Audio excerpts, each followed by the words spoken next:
Hello guys, मैं हूं ओम प्रकाश कुमावत और आज अपन बात करने वाले हैं आज यानी कि 26 मार्च जो बैंक निफ्टी का आज जो मैंने ट्रेड लिया ना उसके बारे में आपको थोड़ा सा बताने वाला हूं। इस वीडियो में मैं वही बताऊंगा कि जो मैंने ट्रेड लिए हैं, ठीक है, कहां कहां पे मैंने ट्रेड लिया है। वैसे तो मेरे आज के ट्रेडिंग प्लान में सिर्फ एक ट्रेड था, तो वो एक ही ट्रेड मैंने लिया है और वो मैं आपको बताता हूँ मैंने कहाँ पे लिया है। देखो गाइस, आज है ना मार्केट जो मैं बैंक निफ्टी की बात करूंगा, ठीक है। आज bank Nifty gap up open हुआ था और उसके बाद में देखो कंटिन्यू नीचे आया है, लेकिन ये ऊपर वापस जाके होल्ड बिल्कुल भी नहीं कर पाया और ये वापस नीचे आ गया। ये थी यहाँ पे लास्ट डे की क्लोजिंग, ठीक है, 48,500 के आसपास में लास्ट डे की क्लोजिंग थी और उसके नीचे वापस आ गया। मैं यहाँ तक वेट कर रहा था मार्केट को, ये और नीचे गया, फिर यहाँ पे ये क्या करने लग गया, ये होल्ड करने लग गया, कंसोलिडेट करने लग गया। तो मेरा एक सेटअप है, मैं अपने सेटअप का वेट कर रहा था कि एक ट्रेड मैं अपने सेटअप पे लूंगा। मेरा एक सेटअप था कि मार्केट कंटिन्यू डाउन ट्रेंड में आता है, डाउन साइड का प्राइस एक्शन बनाते हुए नीचे आता है, फिर मार्केट होल्ड करता है, उसके बाद में है ना वापस से ऊपर की साइड में मुंह देता है। तो उसमें क्या होता है, जैसे यहाँ पे काफी सारे पोजीशंस बन गई होंगी बायर और सेलर्स की, तो यहाँ पे अब जैसे मार्केट ऊपर निकलता है ना, किसी एक डायरेक्शन में निकलता है ना, तो किसी एक के स्टॉप लॉस होते हैं यहाँ पे। अगर ये ऊपर निकलेगा ना तो यहाँ पे डाउन साइड की काफी पोजीशंस बनी हुई है, तो उनके स्टॉप लॉस कटने लगेंगे यहाँ पे। बट मैं यहाँ पे क्या देख रहा था, मुझे जो डर था इस क्लोजिंग का था, मुझे ये था कि इस क्लोजिंग के आसपास में इन लोगों के स्टॉप लॉस होंगे। अगर मार्केट इस क्लोजिंग के ऊपर निकलेगा ना तो एक अच्छा खासा ऑप्शन के अंदर तो बहुत फास्ट मूव मिलता अपने को।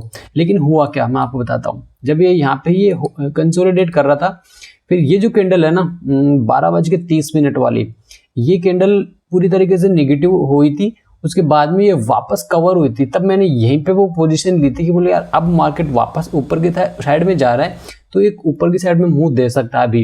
और मैंने इसी कैंडल के अंदर बाइंग करा था, ऑप्शन शायद 48,300 की कॉल बाइंग करी थी मैंने। मैं भी आपको वो भी दिखाऊंगा, ऑर्डर बुक भी दिखा देता हूँ। बट मैं भी ज्यादा क्वांटिटी ट्रेड नहीं कर रहा, एक लोट से काम कर रहा था।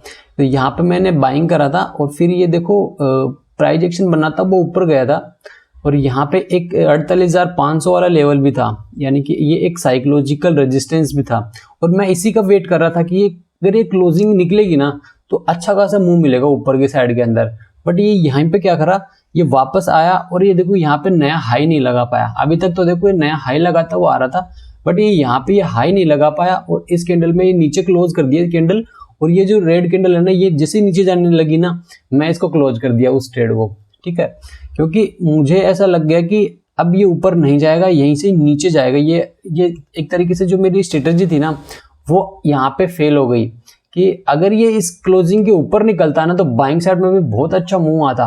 लेकिन ये यहीं से देखो प्राइस एक्शन चेंज हुआ है, ये भी मेरी एक स्ट्रेटेजी है।